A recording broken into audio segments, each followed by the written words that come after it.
Hello. Next is section 43CA. Full value of consideration, यानी कि ये जो सेक्शन है ये डीमिंग फिक्शन है फॉर सेल कंसिडरेशन. ओके, कौन से एसेट्स के लिए, यानी कौन से चीज़ों के लिए? लैंड और building held as stock in trade.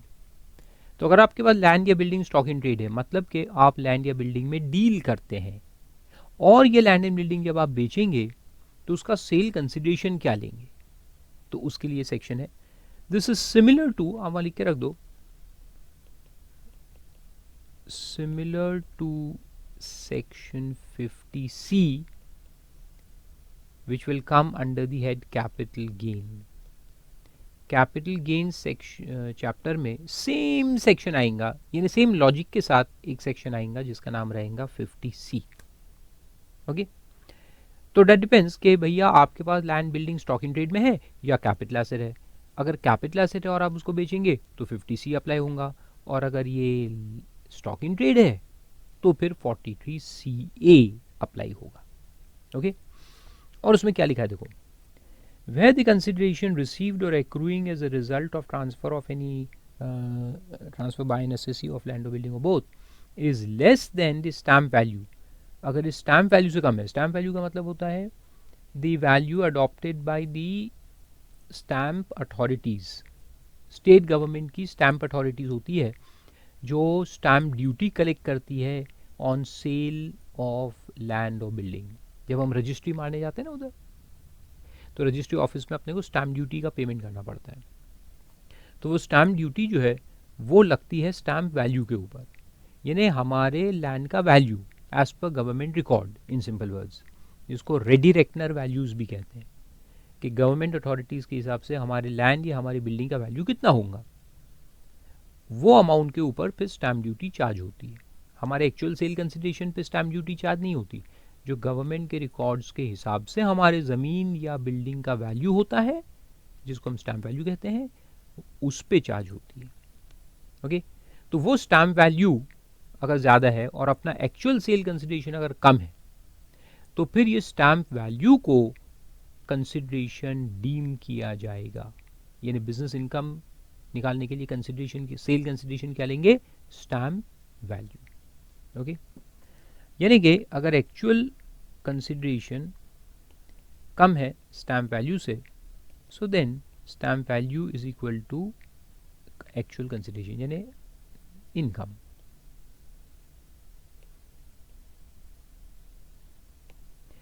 लेकिन उसमें एक एक्सेप्शन भी दिया है प्रोविजो के अंदर, कि अगर stamp value does not exceed 105% of the actual consideration, then actual consideration will itself be taken as full value of consideration.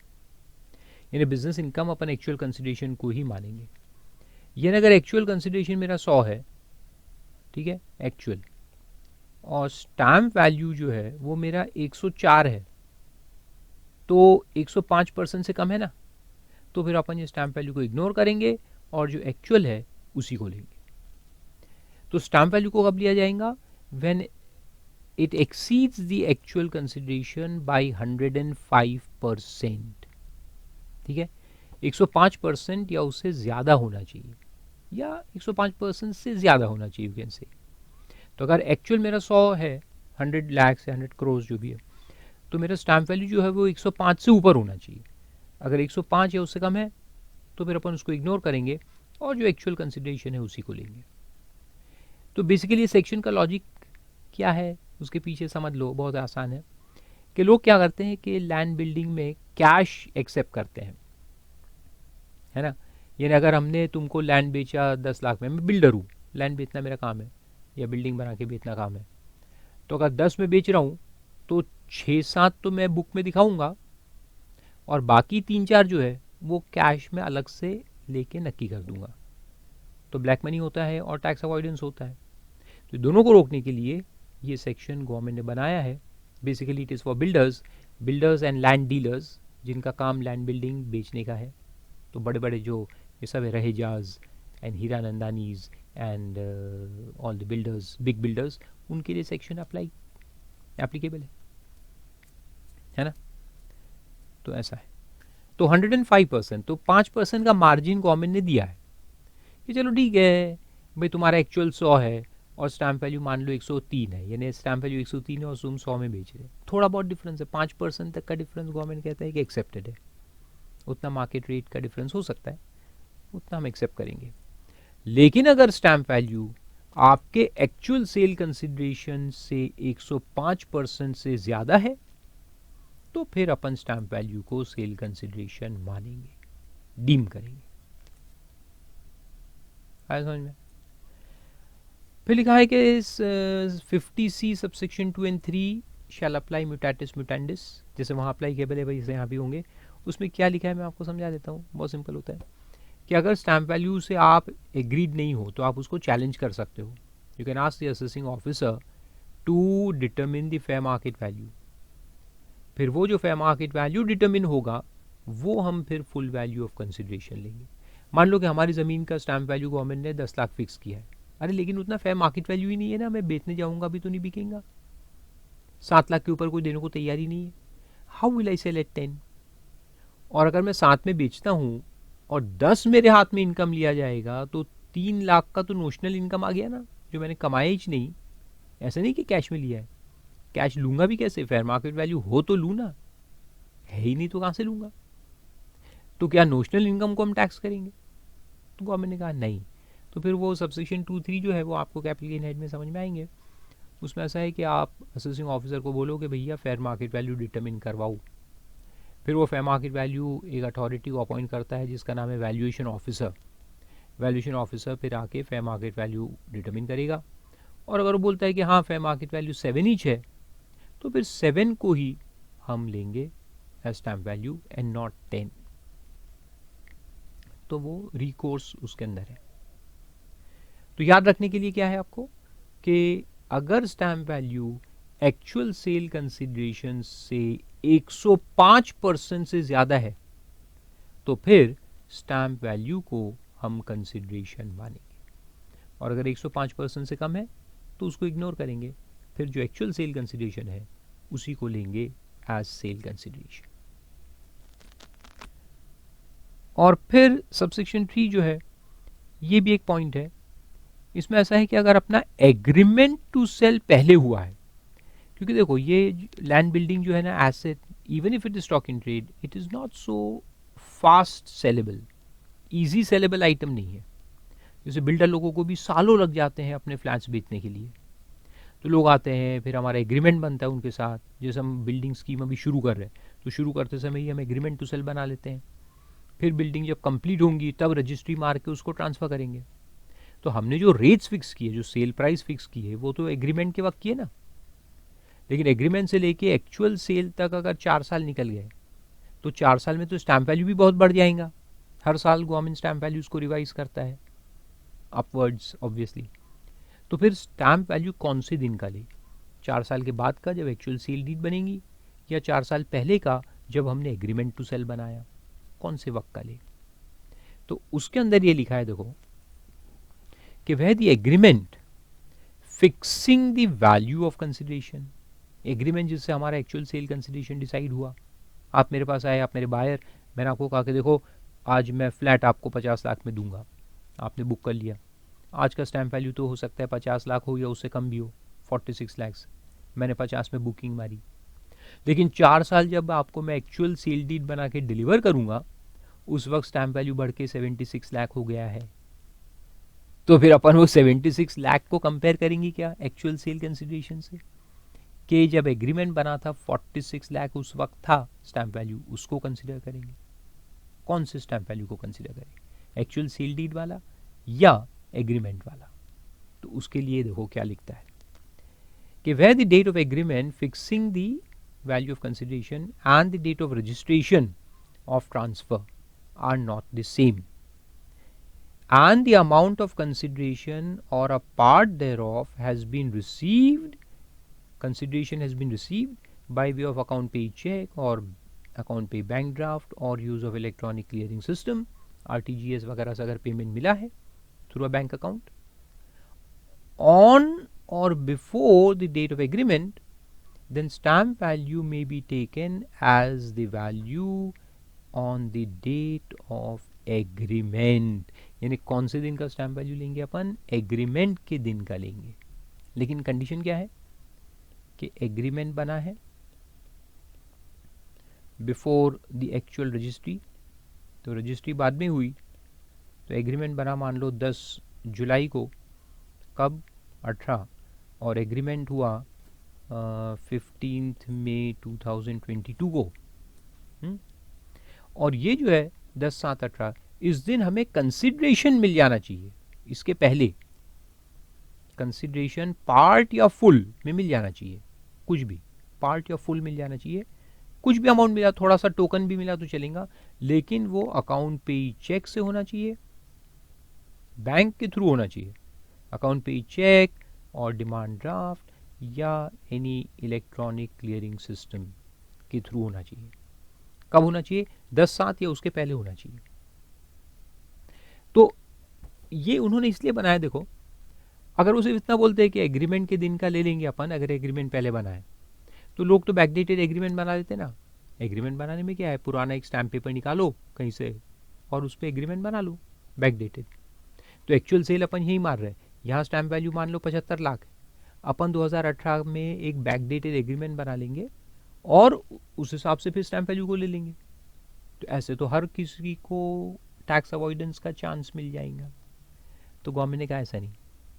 ये साबित कैसे होगा कि एग्रीमेंट एक्चुअल में बना था, ये वैलिड एग्रीमेंट है या बैकडेटेड है, ये समझ में कैसे आएगा। अगर वैलिड है तो कुछ ना कुछ पेमेंट तो मिला होगा ना, और वो भी पेमेंट कैश में नहीं, कैश में तो अपन बैकडेटेड बना दिखा सकते, कैश मिला था नहीं, बैंक के थ्रू, तो अकाउंट पे ही चेक या डिमांड ड्राफ्ट, अकाउंट पे ही, या फिर electronic clearing system through a bank, जो बैंक में आया हो पैसा वो मिला होना चाहिए। तो अगर ये आपके बैंक अकाउंट में दिख रहा है, इसका मतलब कि ये एग्रीमेंट एक्चुअल में बना होगा। एग्रीमेंट बना होगा तभी तो पैसा आएगा ना, नहीं तो ऐसे ही पैसे कैसे आएंगे। तो इसलिए गवर्नमेंट ने कहा कि कंसिडरेशन को हम एक्सेप्ट करेंगे, सिर्फ पेपर एग्रीमेंट को कंसिडर नहीं करेंगे। तो ये आना ज़रूरी है, पैसा आना ज़रूरी है, और वो भी कैश नहीं, account pay check, demand draft या इलेक्ट्रॉनिक क्लियरिंग सिस्टम ओनली। तो फिर अगर ये साबित करते हो आप कि मेरे को 10/7 या उसके पहले ये पैसा मिल चुका है, तो फिर अपन 10/7 का जो स्टैम्प वैल्यू होगा उसको कंसिडर करेंगे और फिर उसको एक कंपेयर करेंगे एक्चुअल सेल कंसिडरेशन से। और अगर ये stamp value actual sale consideration से 105% से ज़्यादा है तो फिर स्टैम्प वैल्यू को लेंगे, अदरवाइज एक्चुअल सेल कंसिडरेशन को लेंगे। आया समझ में, वेरी सिंपल। फिर इसमें देखो कुछ कैलकुलेशंस भी दिए हैं, तो चलो एक एक करके देखते हैं। Mister Baba is engaged in the business of construction and sale of building. Baba contractor. He has sold 4 flats during the year 1819. Determine the sale consideration in each case. तो पहला फ्लैट है, डेट ऑफ ट्रांसफर है 13/12/18, actual sale consideration है 56 lakhs, जो भी है 56 lakhs, तो लैक्स ही पकड़ते हैं, क्रोस भी हो सकता है। Stamp value on the date of transfer, यानी 13/12/18 का स्टैम्प वैल्यू 80 लाख है, लेकिन एग्रीमेंट हुआ था 1/4/15 को, एग्रीमेंट टू सेल बना था। अमाउंट रिसीव कैसे, देखो 10 लाख बाई चेक मिला था 3/3/15, 3/3/15 यानी 1/4/15 के पहले हो गया, चेक से मिला, cheque is deem to be account pay, account pay cheque से मिला, तो वेरी गुड। तो इससे साबित हो रहा है कि एग्रीमेंट वैलिड है। तो अगर एग्रीमेंट वैलिड है और उसके पहले अपने को चेक से पैसा मिल गया है, तो फिर बाकी पैसा बाद में मिले चलता है, कुछ तो पैसे पहले मिल गए ना, गुड। तो फिर अपन स्टैम्प वैल्यू ये वाला लेंगे on the date of agreement, ये वाला स्टैम्प वैल्यू लेंगे। फिर ये हुआ अपना actual sale consideration 56, stamp value अपन ये वाला लेंगे, 80 नहीं लेंगे, 60 लेंगे। तो 56 या 60, which ever is more is, अच्छा विच एवर इज मोर भी नहीं, अब उसको कंपेयर करेंगे कि 105% है क्या। तो देखो कैलकुलेटर कहाँ गया मेरा, निकालो 56 56 इंटू 105% होता है 58.8 और स्टैम्प वैल्यू 60 है, 105% से ज़्यादा है, तो इसलिए अपन लेंगे 60। आया समझ में? पहला केस।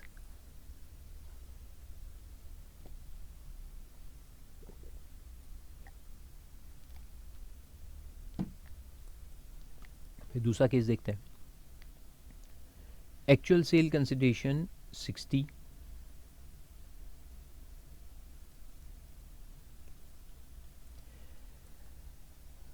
ट्रांसफर के दिन का स्टैम्प वैल्यू 92 है, कोई बात नहीं। 1/8/15 को एग्रीमेंट हुआ, 16 लाख कैश में मिले 1/8/15 को। एग्रीमेंट के दिन 16 लाख मिले हैं लेकिन कैश में है, तो इसको कंसिडर नहीं करेंगे। यह हमने 10 को कंसिडर किया था लेकिन इसको नहीं करेंगे। 44 लाख चेक से मिले, लेकिन वो कब मिला? 7/4/19 को, यानी कि एग्रीमेंट के बाद। तो ये तो एग्रीमेंट के बाद है, तो इसको भी कंसिडर नहीं करेंगे।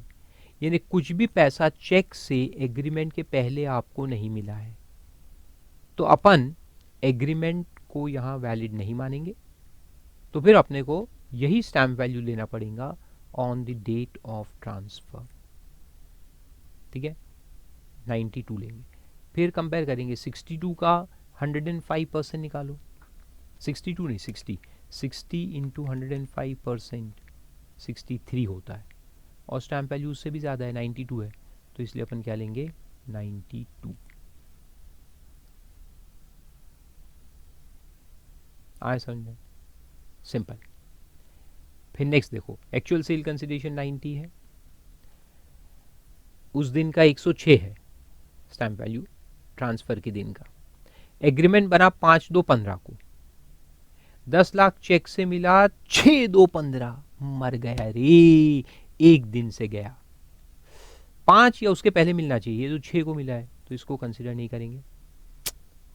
फिर 80 लाख चेक से मिला, ये तो बाद में मिला है, 6/2/4/19 को मिला है, एग्रीमेंट के पहले नहीं मिला, तो इसको भी नहीं करेंगे। यानी ये एग्रीमेंट को हम कंसिडर नहीं करेंगे। तो फिर क्या करेंगे? ये वाला stamp value on the date of transfer जो है उसी को लेंगे। फिर आप चेक करो कि ये स्टैम्प वैल्यू बड़ा तो है एक्चुअल सेल कंसिडरेशन से, लेकिन 105% से ज़्यादा है क्या? हो, दिख तो रहा है, तो भी देख लेते। 90 into 105%, 94.5 and stamp value is 106, तो अपन क्या ले लेंगे? 106।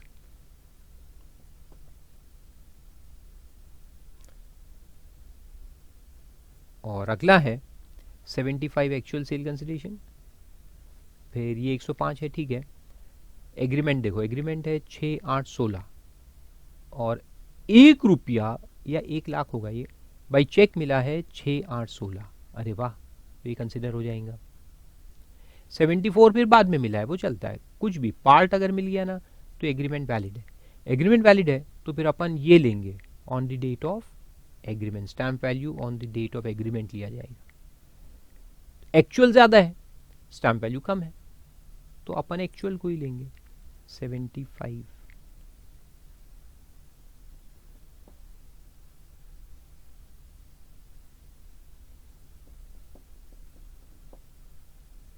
समझ में आया? तो इस तरह से अपने को सेल कंसिडरेशन लेना पड़ेगा।